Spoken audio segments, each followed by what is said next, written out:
We turn to a common crime that's hard to catch: identity theft. Americans lose almost $25 billion every year. But tonight, a convicted identity thief shows us what to watch out for. Here's ABC's Neil Karlinski.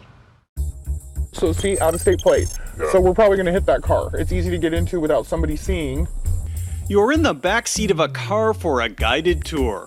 Those work vans, not only are they easy to get into, but they're easy to steal. With a convicted identity thief. We had like full-on credit cards to bill companies. She's spilling her devious and devastating secrets. And that Chevy, because look at it, it's probably got a ton of stuff in it. Did you tell me you had a pile of purses? I have a bunch of wallets. Alice, not her real name, has agreed to drive around with Doug Shadell. I don't know how people sleep at night doing this kind of thing. A longtime fraud investigator now with the AARP.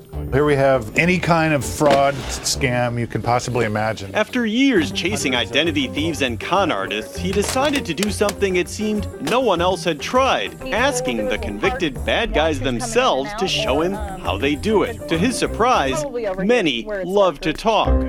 Don't leave your PIN number in your wallet.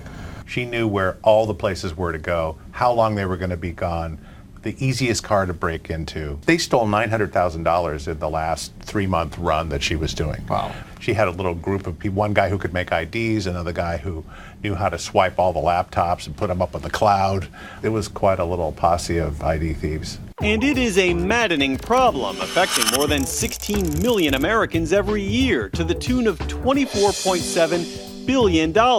That's billion with a B in losses. Even worse, we're all at risk, even if you think you're doing everything right. Just look at the headlines. Every week seems to bring news of another company getting hit for its customer information. Target, Home Depot, Saks Fifth Avenue. The list just keeps going. It's not just high-tech hackers going after big companies. Thieves can set up fake Wi-Fi hotspots for you to log into. Or there are skimmers who just surreptitiously swipe your card on a card reader like this guy caught at a fast food drive-thru. Identity theft is the biggest property crime in the United States, and it is high-tech, low-tech, no-tech. Identity theft has become such a part of everyday life, Hollywood built a movie around it. That says the criminal who stole your identity.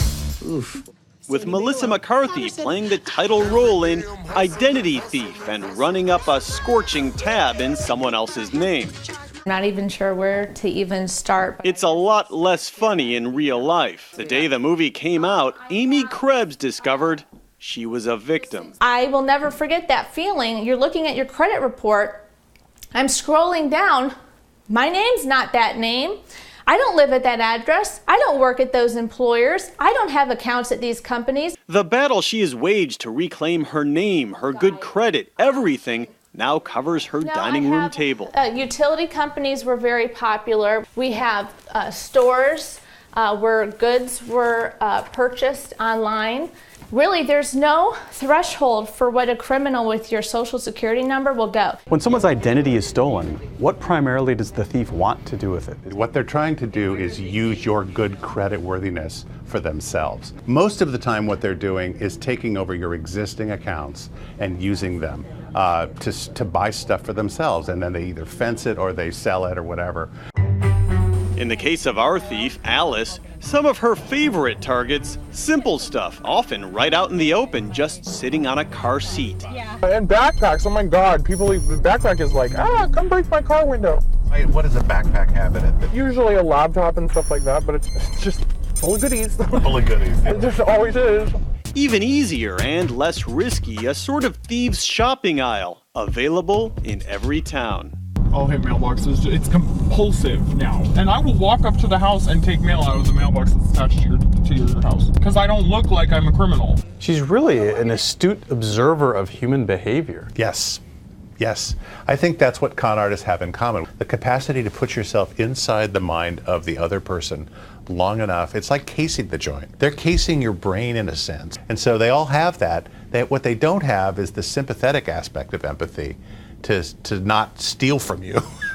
With so many thieves just like Alice walking among us, what's an upstanding person to do? For starters, get a lock on your mailbox, shred important documents before tossing them, and sign up for online access to all your accounts so you can keep a close eye on them. You have to encrypt and protect the data on your computers, your laptops, your smartphone, everything you have. It is so easy to steal an identity, and it's so difficult to fix it. Amy says she doesn't know how she became a target for an identity thief, but she filed a police report, and the cops actually caught a suspect who lived nearby and who later pleaded guilty. But fixing all the damage is still a work in progress. I have yet to pull my credit reports and not see some fraudulent activity on them. You have to prove to them you are who you say you are to a greater extent than the criminal ever had to do to be given goods and services. There's an old saying, know thy enemy. Doug Shadell thought he knew his until he spent some time driving around with one. You learned new tips driving around with her. Absolutely. Oh, there's no question about it. I've changed my own behavior. I'm Neil Karlinski for Nightline in Seattle.